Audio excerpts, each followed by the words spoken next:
bomb of mass m is projected from the ground with speed v at an angle theta from the horizontal. Maximum height from the ground, it explodes into fragments of equal masses. Uh, if one fragment comes to rest immediately after explosion, then the horizontal range of the center of mass. जब आपने किसी bomb को project किया we velocity से theta angle से, तो वो maximum height पे आते ही एक्सप्लोड हो गया इक्वल मासेस में।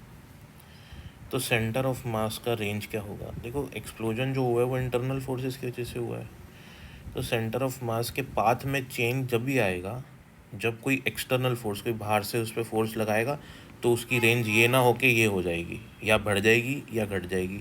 या तो पूरा सिस्टम यहाँ पे पहुँचा और ऊपर कोई फोर्स लगा दी किसी ने बाहर से, तो वो उसकी रेंज बढ़ गई सेंटर ऑफ मास की, ठीक है। या कोई इधर फोर्स लगा दे तो उसकी रेंज घट जाती।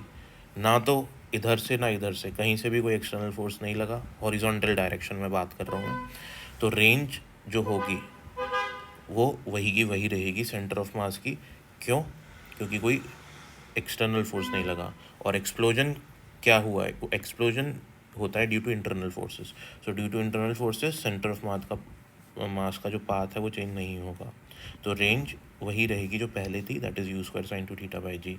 इसमें और भी क्वेश्चन आ सकते हैं। अगर जैसे क्वेश्चन ने बोला कि इसकी इनिशियल स्पीड ज़ीरो हो गई है ना, तो इसकी ज़ीरो ना भी होती तब भी सेंटर ऑफ मास ऐसे ही आता। कुछ भी कंडीशन होती इनके एक्सप्लोजन में, चाहे मासेस अनइक्वली डिस्ट्रीब्यूट होते, सेंटर ऑफ मास ने वहीं जाना था जहाँ उसने, अगर एक्सप्लोजन ना होता तब पहुँचना था। Thank you for watching.